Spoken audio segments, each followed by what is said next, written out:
Mistake number 4, not monitoring or not measuring progress.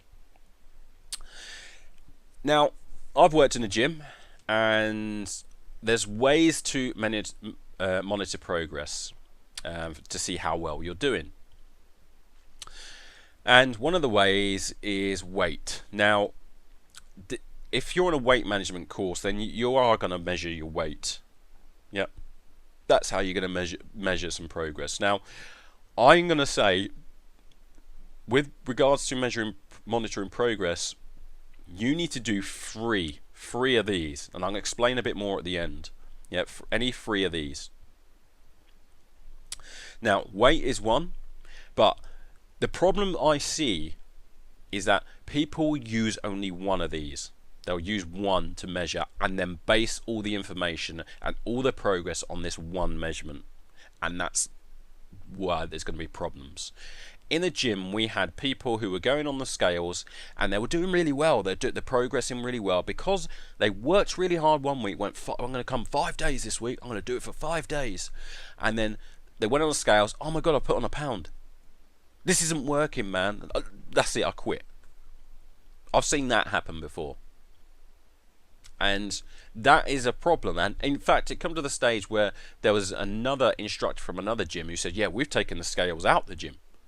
Because like it was, people were leaving because they were looking at their weight and thinking, oh my God, I've put on a pound, I'm going to leave, I'm quitting, because it doesn't work.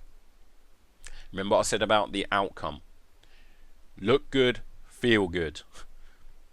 Yeah, that's because they didn't have that outcome.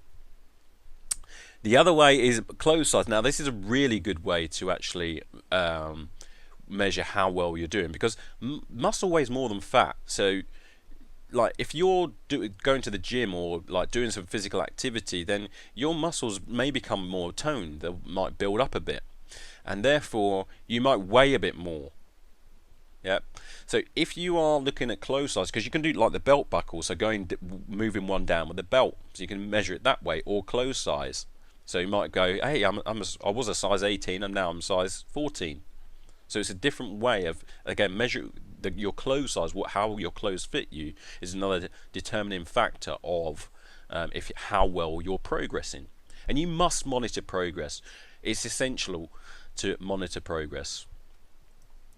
Waist circumference. So that's another way. You can measure around the waist, or you can do waist to hip ratio as well. Body mass index. Now that is a non-invasive way to do, and this. But here's the thing. With that, it's useful because it's non-invasive.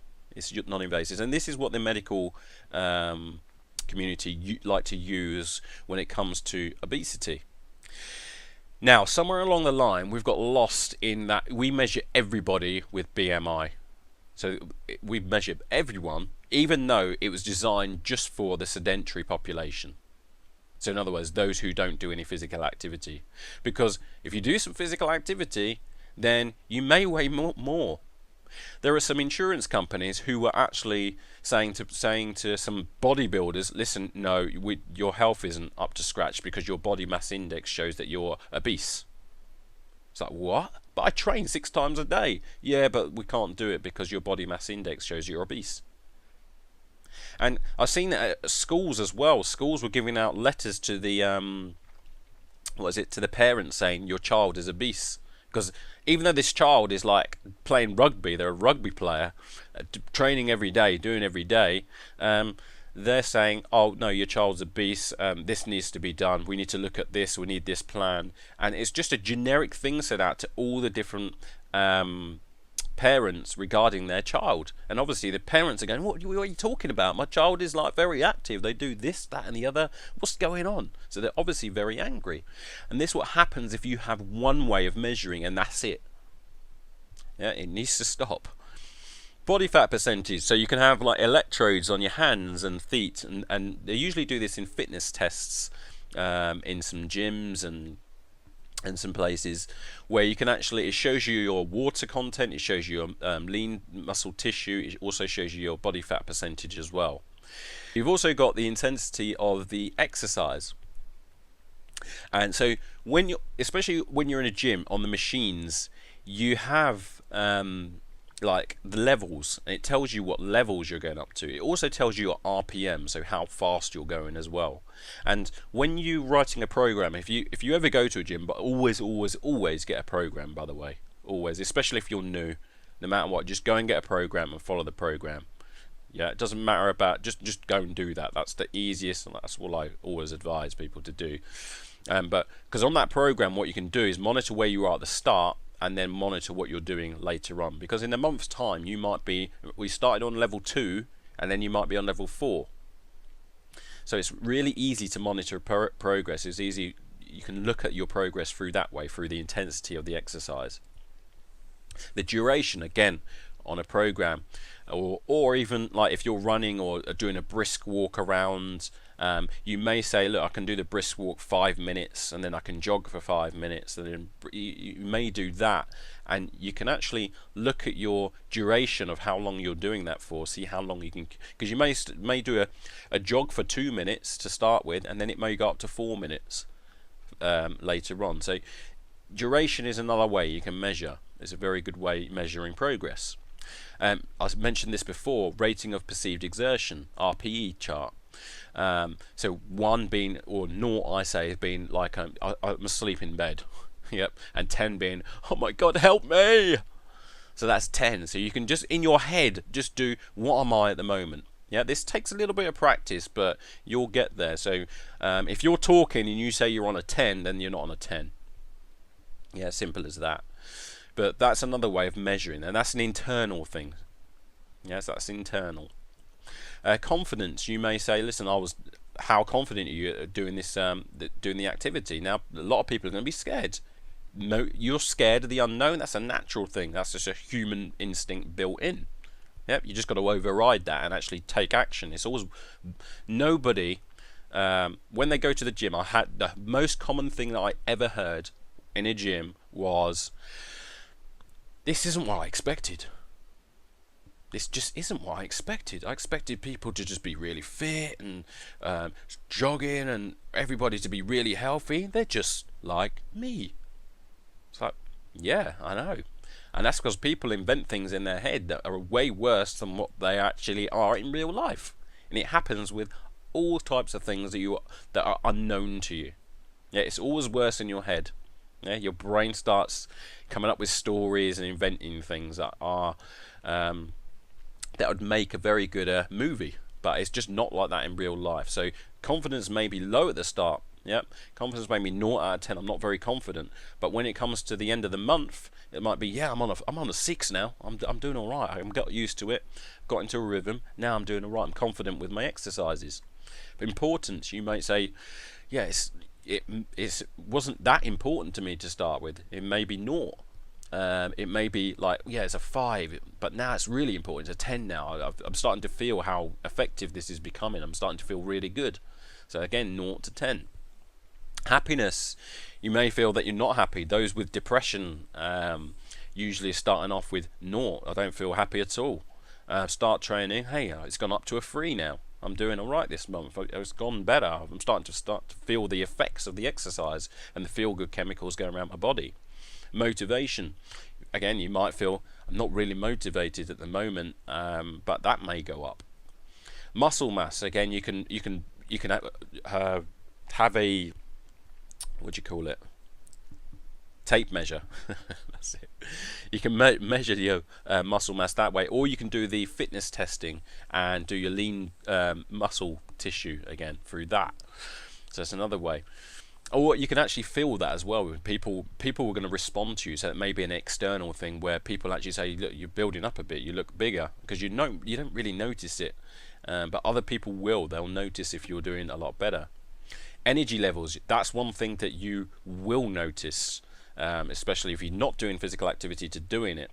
Most people say things like this to me. They say, I haven't got enough energy to do exercise. That's why you should do it. Yeah, your body is trained to do what you tell it to. Yep, that's why you need to do the exercise. And it is a very, very good way to actually measure progress as well.